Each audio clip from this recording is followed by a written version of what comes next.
ومن أحسن قولا ممن دعا إلى الله وعمل صالحا وقال إنني من المسلمين. جس موضوع کے تعلق سے کچھ باتیں کرنی ہے وہ یہی صورت ہے جو میں نے آپ لوگوں کے سامنے پیش کی. اس صورت کی روشنی میں میں کچھ باتیں آپ کے سامنے رکھنے کی کوشش کروں گا. سب سے پہلی بات تو یہ جان لیں کہ ہمارا یہ عقیدہ اور ایمان ہے کہ اس دنیا کے اندر اللہ رب العالمین کے بعد اگر کسی کا مقام ہے تو وہ جناب محمد رسول اللہ صلی اللہ علیہ وسلم. دوسری بات کہ اس دنیا میں رہتے ہوئے اگر ہم اللہ کے بعد کسی سے سب سے زیادہ محبت کرتے ہیں تو وہ نبی صلی اللہ علیہ وسلم ہے. اور ہم نبی سے کتنی محبت کرتے ہیں؟ دنیا کی تمام چیزوں سے زیادہ، یہاں تک کہ ہم نبی سے محبت اپنی جان سے بھی زیادہ کرتے ہیں. تیسری چیز کہ اس دنیا میں رہتے ہوئے ہمارے اوپر واجب اور ضروری ہے کہ ہم نبی صلی اللہ علیہ وسلم کا احترام کریں، آپ کی اہمیت کو اور آپ کے مقام و مرتبہ کو سمجھیں کہ نبی صلی اللہ علیہ وسلم کا مقام کیا ہے. ایک بات میں آپ کو بتاؤں، آپ پورا قرآن پڑھ ڈالیے سورۃ الفاتحہ سے لے کر کے سورۃ الناس تک، آپ الحمدللہ رب العالمین سے لے کر کے من الجنۃ والناس تک آپ پڑھ ڈالیے.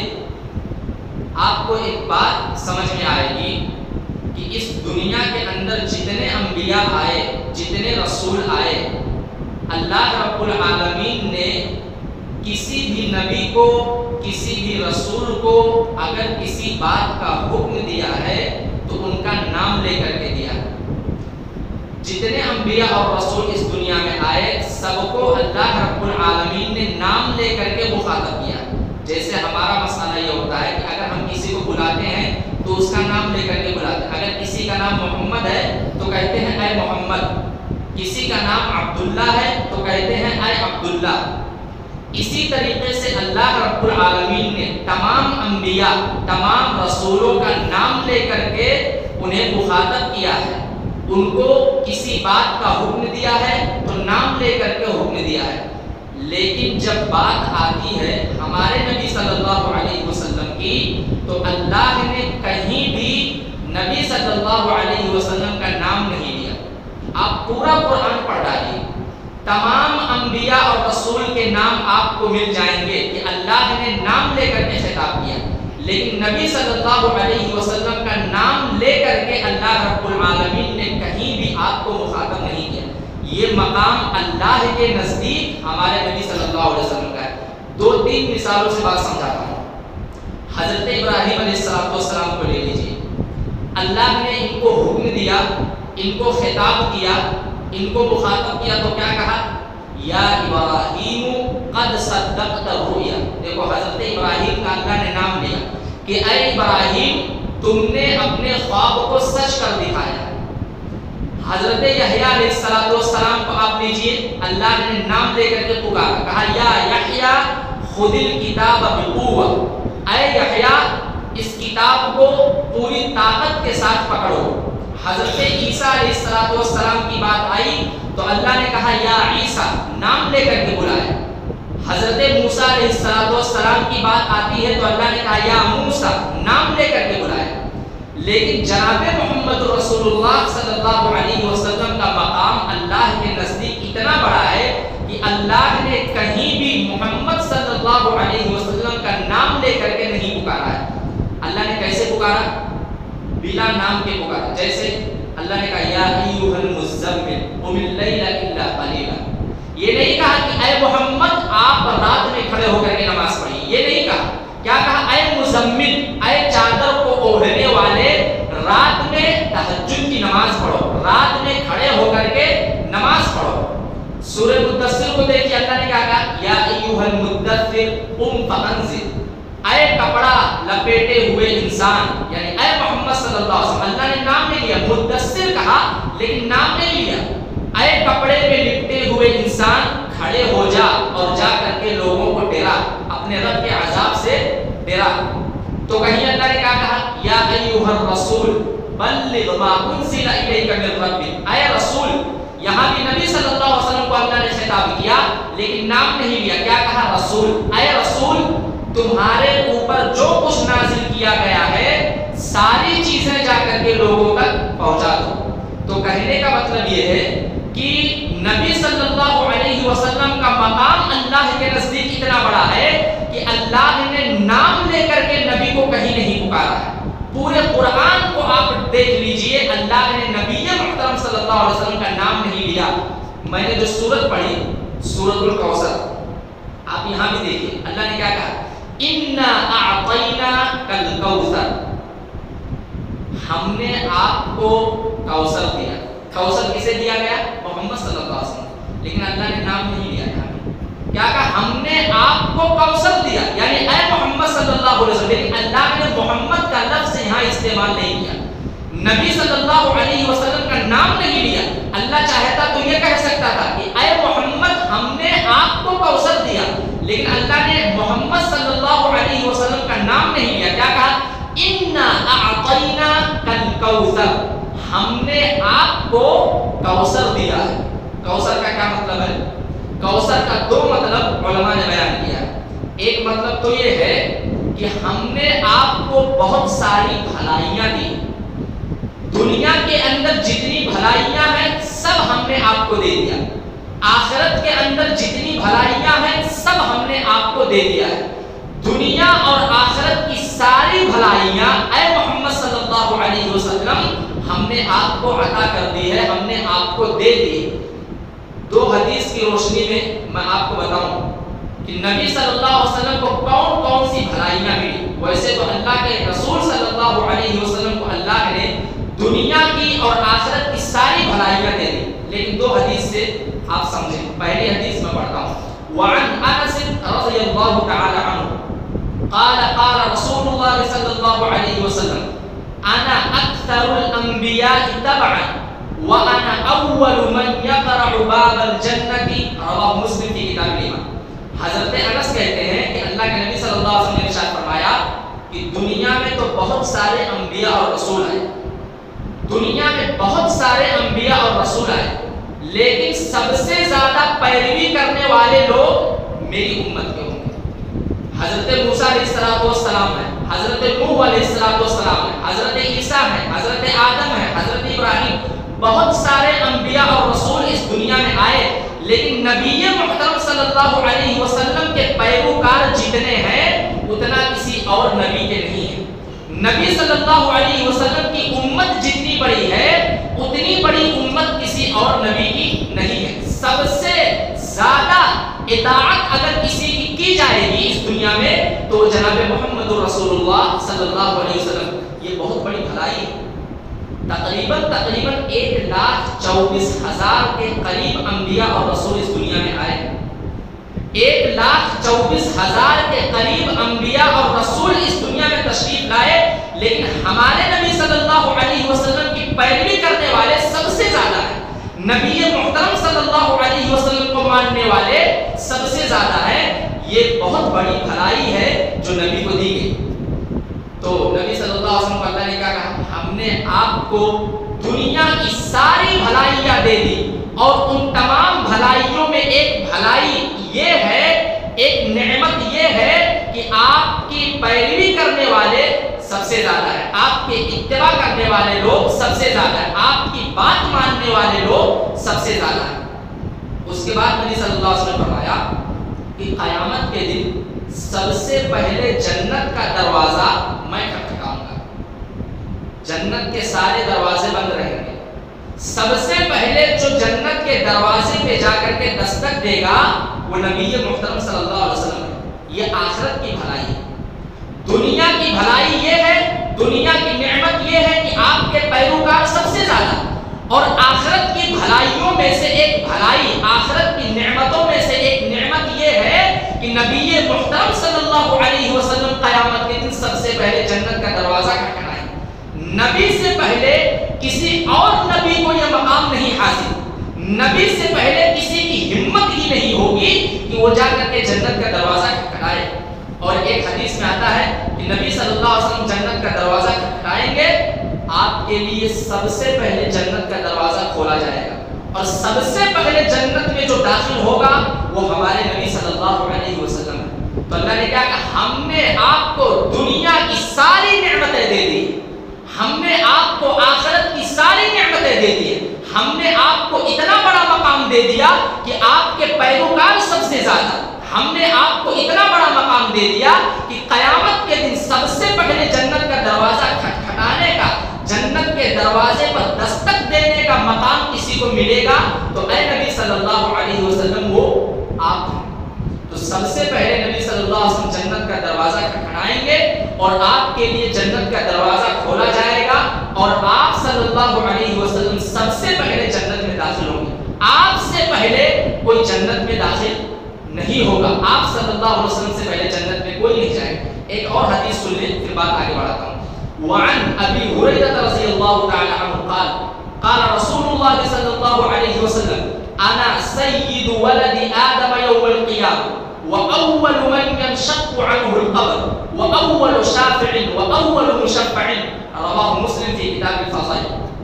حضرت ابو ہریرہ رضی اللہ تعالیٰ عنہ اس حدیث کے راوی ہیں, کہتے نبی محترم صلی اللہ علیہ وسلم نے ارشاد فرمایا کہ میں قیامت کے دن تمام اولاد آدم کا, آدم کے تمام اولاد کا میں سردار رہوں گا. قیامت کے دن سرداری میرے ہاتھ میں ہوگی. دنیا میں جتنے انسان آئے حضرت آدم علیہ السلام سے لے کر کے قیامت قائم ہونے تک جتنے لوگ آئیں گے سب کا سردار قیامت کے دن میں رہوں گا. انا سید ولد آدم یوم القیامہ, قیامت کے دن اولاد آدم کا, آدم کے اولاد کا سردار میں رہوں گا. یہ بہت بڑی بھلائی ہے, بہت بڑی نعمت ہے جو نبی محترم صلی اللہ علیہ وسلم کو اللہ رب العالمین دے گا. کسی اور نبی کو یہ مقام نہیں ملنے والا ہے. حضرت آدم کو یہ مقام نہیں ملے گا, حضرت ابراہیم علیہ السلام کو یہ مقام نہیں ملے گا, حضرت موسیٰ اور عیسیٰ کو یہ مقام نہیں ملے گا. اولاد آدم کا اگر کوئی سردار ہوگا تو وہ نبی محترم صلی اللہ علیہ وسلم رہیں گے. اور آگے کیا فرمایا, وَأَوَّلُ مَنْ يَنشَقُّ عَنْهُ الْقَبْرُ, سب سے پہلے قبر اگر کسی کی پھٹے گی تو میری قبر ہوگی. آپ کو معلوم ہے پہلی بار سور میں جب پھونک مارا جائے گا پوری دنیا تباہ و برباد ہو جائے, آسمان تباہ ہو جائے, ستارے تباہ و برباد ہو جائیں, زمین تباہ کر دی جائے گی. اور جب قبر پھاڑی جائے گی اور اس قبر سے نکل کر کے لوگ دوڑتے ہوئے میدان محشر کی طرف جائیں گے, اس وقت سب سے پہلے جس کی قبر پھٹے گی اور سب سے پہلے قبر سے جو نکلے گا وہ جناب محمد رسول اللہ صلی اللہ علیہ وسلم ہوں. یہ بہت بڑی نعمت ہے, یہ بہت بڑی فضیلت ہے جو ہمارے نبی صلی اللہ علیہ وسلم کو ملے گی. تو کہا کہ قیامت کے دن اولاد آدم کا سردار میں رہوں گا, سب سے پہلے قبر میری پھٹے گی اور قبر سے سب سے پہلے میں ہی نکلوں گا. وَأَوَّلُ شَافِعٍ, قیامت کے دن پوری دنیا پریشان رہے گی, میدان محشر میں لوگ جمع ہوں گے, سورج کی گرمی سے لوگ پریشان رہیں گے, پسینے میں شرابور رہیں گے, سارے کے سارے لوگ بدحال رہیں گے, سب پریشان رہیں گے, انبیاء بھی پریشان رہیں گے. اس وقت کسی کی ہمت نہیں ہوگی, کسی کے پاس وہ طاقت نہیں ہوگی کہ وہ اللہ کے پاس جا کر کے سفارش کر سکے, اللہ کے پاس جا کر کے کچھ کہہ سکے. لوگ دوڑتے ہوئے حضرت ابراہیم علیہ السلام کے پاس جائیں گے اور کہیں گے کہ ہم سورج کی گرمی سے پریشان ہو رہے ہیں, پسینے میں ڈوبے پریشان ہو رہے ہیں, جا کر کے اللہ سے سفارش کر دو کہ وہ حساب و کتاب لے کر کے ہمارا جو ٹھکانہ ہے وہ ٹھکانہ بتا دے, ہم سورج کی گرمی سے بچ سکیں, اس پسینے سے ہم بچ سکے. حضرت ابراہیم کیا جواب دیں گے کہ میرے پاس وہ طاقت نہیں ہے کہ میں اللہ سے جا کر کے گفتگو کر سکوں. حضرت عیسیٰ کے پاس جائیں گے, حضرت موسیٰ کے پاس جائیں گے, حضرت نوح کے پاس جائیں گے, تمام انبیاء کے پاس لوگ دوڑتے ہوئے جائیں گے اور تمام انبیاء کا جواب یہ رہے گا کہ ہمارے پاس یہ طاقت ہی نہیں کہ ہم اللہ کے سامنے جا کر کے زبان کھول سکیں, اللہ کے سامنے جا کر کے ہم گفتگو کر سکیں, تمہارے بارے میں سفارش کر سکیں. کیوں؟ کہیں گے کہ آج کے دن ہمارا رب اتنے غصے میں ہے اتنے غصے میں ہے کہ آج سے پہلے اتنا غصہ وہ کبھی نہیں تھا۔ اللہ آج جتنے غصے میں ہے اس کا غصہ آج جس طرح سے ہے اس طرح سے وہ کبھی غصہ ہی نہیں ہوا تھا، اور ہمارے پاس تو یہ طاقت نہیں ہے کہ ہم اللہ کے سامنے جا کر کے بات کر سکیں۔ اس وقت جب سارے انبیاء جواب دے دیں گے تو لوگ بھاگ کر کے ہمارے نبی صلی اللہ علیہ وسلم کے پاس آئیں گے، ہمارے نبی صلی اللہ علیہ وسلم جا کر کے اللہ سے سفارش کریں گے۔ تو نبی صلی اللہ علیہ وسلم کیا کہہ رہے وہ اول شافعین، قیامت کے دن سب سے پہلے سفارش کرنے کا حق اگر کسی کو ملے گا تو وہ میں رہوں گا۔ یہ بہت بڑی نعمت اور بہت بڑی فضیلت ہے جو ہمارے نبی صلی اللہ علیہ وسلم کو دی گئی، اور نبی صرف سفارش نہیں کریں گے بلکہ جو کچھ بھی اللہ سے کہیں گے اللہ اسے قبول بھی کرے گا۔ وہ اول شافعین و اول مشفع، سفارش کے بعد ہمارے نبی صلی اللہ علیہ وسلم کی سفارش کو قبول بھی کیا جائے گا۔ اللہ کہے گا کہ اے نبی صلی اللہ علیہ وسلم مانگو جو مانگنا چاہتے ہو ہم آپ کو دینے کے لیے تیار۔ دنیا میں اگر کوئی بہت بڑا آدمی کسی سے کہہ دے کہ جو مانگنا چاہو مانگ لو تو آدمی پھول نہیں سمائے، آدمی کہے گا کچھ ایسا مانگ لیتا ہوں کہ زندگی بھر میں خوش رہوں۔ قیامت کے دن اللہ تعالیٰ اپنے نبی صلی اللہ علیہ وسلم سے کہے گا کہ اے نبی صلی اللہ علیہ وسلم آپ سفارش کرنے کے لیے آئے ہو، آپ مجھ سے بات کرنے کے لیے آئے ہو، جو مانگنا چاہے تو ہم مانگو، آج کے دن میں تمہیں ساری چیز دینے کے لیے تیار ہوں۔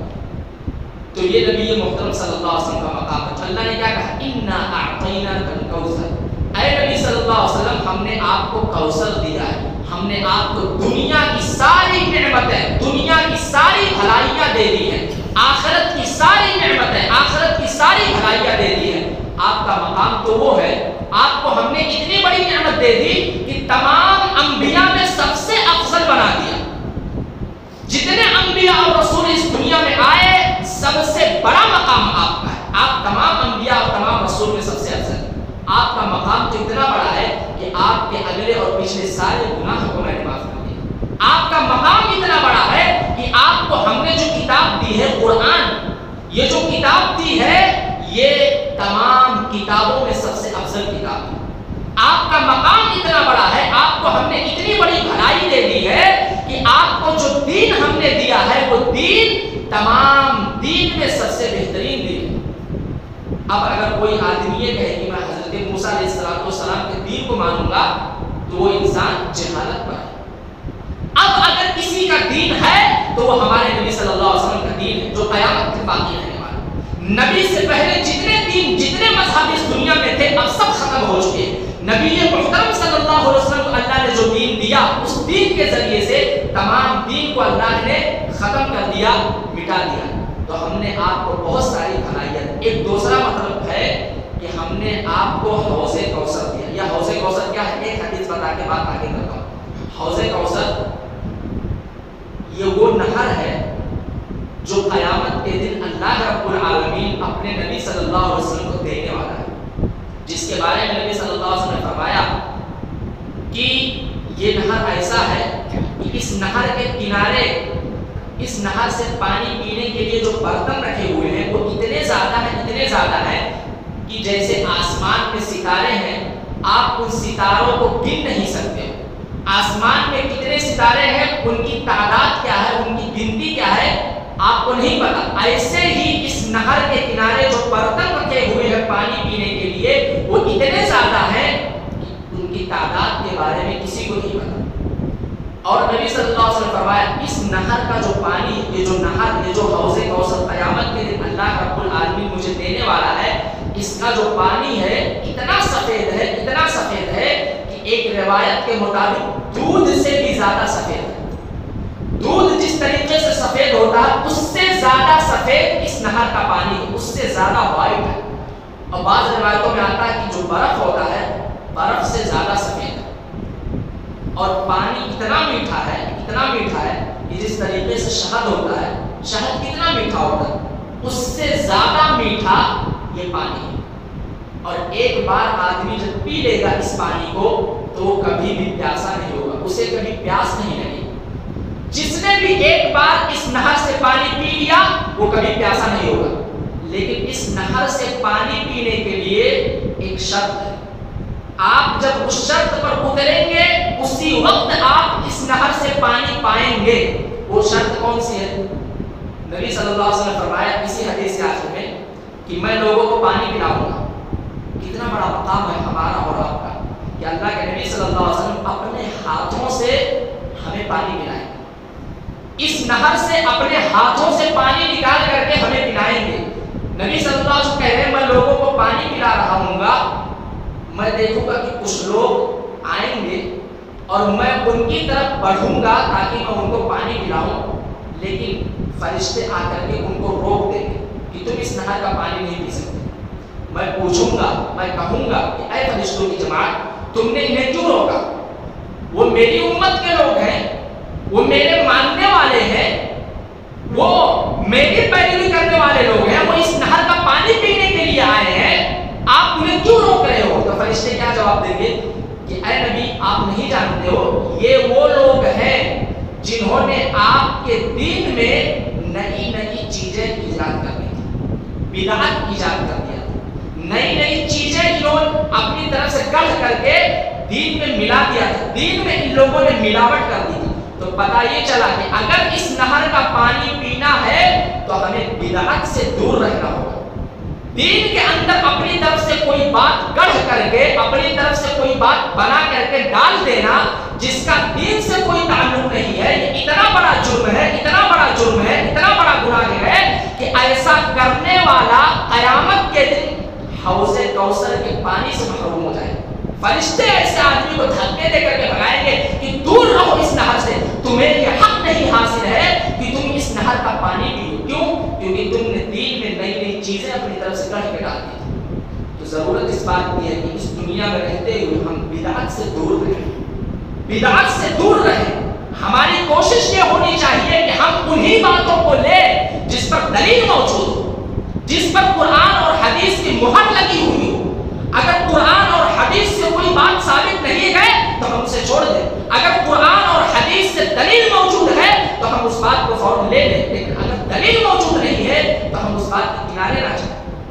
یہ ہماری کوشش ہونی چاہیے, کیونکہ نئی نئی چیزوں کا دین میں ڈال دینا یہ بدعت کہلاتا ہے, اور بدعتی آدمی قیامت کی حوض کوثر سے محروم ہو جائے. تو اے نبی صلی اللہ علیہ وسلم ہم نے آپ کو کوثر دیا, آپ کا مقام اتنا بڑا ہے کہ دنیا کی بھلائیاں بھی آپ کے پاس ہیں, آخرت کی بھلائیاں بھی ہم نے آپ کو دے دی, حوض کوثر دے دیا. یہ ایسا نہر ہے جو کسی اور نبی کو نہیں ملنے والا. اب آپ کو کرنا کیا ہے؟ فَصَلِّ لِرَبِّكَ وَانْحَرْ. آپ کو کرنا کیا ہے؟ آپ نماز پڑھیے اور قربانی کیجیے. ایک بات میں بتا رہا ہوں, اللہ نے یہاں زکات کا ذکر نہیں کیا, حج کا ذکر نہیں کیا, کسی اور عبادت کا ذکر نہیں کیا.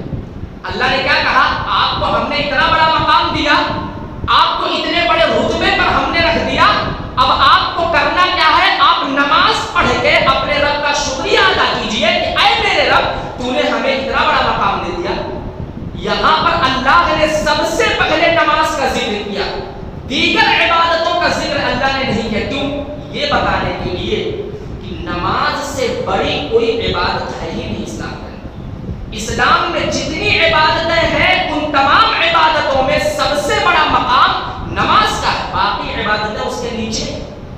اور ایک بات آپ کو بتاؤں, اسلام میں جتنی عبادتیں ہیں نماز کے علاوہ وہ سب معاف ہو سکتی ہیں, لیکن نماز کبھی معاف نہیں. مرتے دم تک, جب تک آپ قبر میں نہیں پہنچ جائیں, جب تک آپ کے جسم سے روح نہیں نکل جائے گی, اس وقت تک نماز معاف نہیں. روزہ کو لیجیے, اگر آدمی کے پاس طاقت نہیں, بہت بیمار رہتا ہے, اس کے پاس استطاعت ہی نہیں, ڈاکٹروں نے جواب دے دیا ہے, ایک دم وہ لاچار ہو چکا ہے, اتنا ایسا بیمار ہے, ایسا بیمار ہے کہ اس کے جسم میں کچھ قوت اور طاقت بچی ہی نہیں ہے, روزہ معاف ہو سکتا ہے.